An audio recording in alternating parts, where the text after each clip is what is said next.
మనం మానవ చరిత్ర గురించి ఆలోచించినప్పుడు మన ముయాల్లో ఏమెదురుతుంది? బహుశా మన జాతి హోమోసేపియన్స్ మాత్రమే కదూ? కాని మన కథ నిజంగా ఎప్పుడూ ఇంత ఒంటరిగా సాగిందా? ఈ గ్రహం మీద మనం ఎప్పుడూ ఒంటరిగానే ఉన్నామా? అసలు నిజం తెలిస్తే మీరు ఆశ్చర్యపోతారు. ఈ విశ్లేషణ మొత్తం ఈ ఒక్క శక్తివంతమైన వాక్యంతో మొదలవుతుంది. మన జాతి చరిత్రలో ఏదో ఒక చీకటి కోణం దాగి ఉందని ఇది సూచిస్తోంది. ఈ వాక్యం ఒక రకమైన కుతూహలాన్ని, ఒక రహస్యాన్ని రేకెత్తిస్తోంది. అసలు ఆ రహస్యమేంటి? ఈ విశ్లేషణలో మనం లోతుగా పరిశీలించబోయే కీలకమైన ప్రశ్న ఇదే. గడిచిన 10,000 సంవత్సరాలుగా అవును, ఈ భూమిమీద మనం మాత్రమే మానవజాతిగా ఉన్నాం. కాని అంతకు ముందు సంగతేంటి? భూమి ఎప్పుడూ ఇలానే ఉండేదా? సరే, ఇప్పుడు మనందరికీ బాగా తెలిసిన మానవ పరిణామం గురించిన ఒక సాధారణ ఆలోచనను కాస్త పక్కన పెడదాం. ఈ చిత్రాన్ని మీరు బహుశా మీ స్కూల్ పుస్తకాల్లో చూసే ఉంటారు. మనందరికీ ఈ చిత్రం తెలుసుకదా? కాస్త వంగి నడిచే జీవి నెమ్మదిగా నిటాలుగా మారి ఆధునిక మానవుడిగా మారడం. చూడ్డానికి చాలా సింపుల్గా, స్పష్టంగా ఉంది. కాని ఒకవేళ అస్సలు నిజమిది కాకపోతే? ఈ వాక్యం చూసారా? ఇది ఆ సరళరేఖ అనే ఆలోచనను పూర్తిగా తప్పు అని చెప్తుంది. నిజం చెప్పాలంటే మానవ పరిణామం అనేది ఒక స్ట్రెయిట్ లైన్ కాదు, అదొక పెద్ద చెట్టులాంటిది. దానికి ఎన్నో కొమ్మలున్నాయి. విషయంలోకి వెళ్లే ముందు ఒక ముఖ్యమైన పదాన్ని స్పష్టం చేసుకుందాం. మానవుడు అంటే కేవలం మన జాతి అంటే హోమోసేపియన్స్ మాత్రమే కాదు. సైన్స్ ప్రకారం హోమో అనే ప్రజాతికి చెందిన ఏ జీవినైనా మానవుడిగానే పరిగణిస్తారు. అంటే మనం ఆ పెద్ద కుటుంబంలో ఒక కొమ్మ మాత్రమే.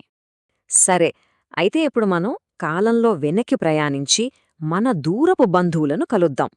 ఒకప్పుడు ఈ భూమి ఎంత రద్దీగా ఉండేదో మీరే చూస్తారు.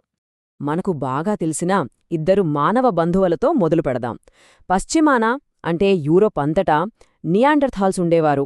వాళ్ళు మనకంటే బలిష్టంగా, కండలు తిరిగిన శరీరంతో హిమయుగం చలిని తట్టుకునేలా ఉండేవారు. ఇక తూర్పువైపు ఆసియాలో హోమో ఎరెక్టస్ నివసించేవారు. ఈ స్లైడ్లో ఉన్న సంఖ్యను ఒక్కసారి చూడండి. 2 మిలియన్ సంవత్సరాలు. ఇది నిజంగా నమ్మశక్యం కాని విషయం. హోమో ఎరెక్టస్ ఈ భూమి మీద దాదాపు 20 లక్షల సంవత్సరాలు జీవించారు. ఇప్పటివరకు బ్రతికిన మానవజాతుల్లో అత్యంత ఎక్కువ కాలం బ్రతికింది వీళ్లే. మన జాతి హోమోసేపియన్స్ ఇంకో 1000 సంవత్సరాల తర్వాత ఉంటామో లేదో కూడా డౌటే. అలాంటిది 20 లక్షల సంవత్సరాలు. అది ఊహకు కూడా అందని కాలం. ఇప్పుడు మన మానవ కుటుంబంలోని ఒక విచిత్రమైన, చాలా ఆసక్తికరమైన కథను చూద్దాం. ఇది ఇండోనేషియాలోని ఫ్లోర్స్ అనే ఒక చిన్న ద్వీపంలో నివసించిన హాబిట్స్ కథ. ఈ అద్భుతమైన పరిణామం ఎలా జరిగిందో చూద్దాం. ఎప్పుడో సముద్రమట్టాలు తక్కువగా ఉన్నప్పుడు కొంతమంది మానవులు ఈ ద్వీపానికి చేరుకున్నారు. కాని సముద్రమట్టాలు మళ్లీ పెరగడంతో వాళ్లు అక్కడే ఒంటరిగా చిక్కుకుపోయారు.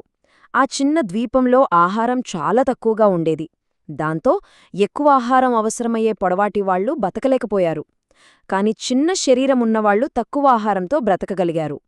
అలా తరతరాలు గడిచే కొద్దీ వాళ్లొక ప్రత్యేకమైన మరుగుజ్జు జాతిగా మారిపోయారు. ఇక్కడే కథ మరింత ఆసక్తికరంగా మారుతుంది.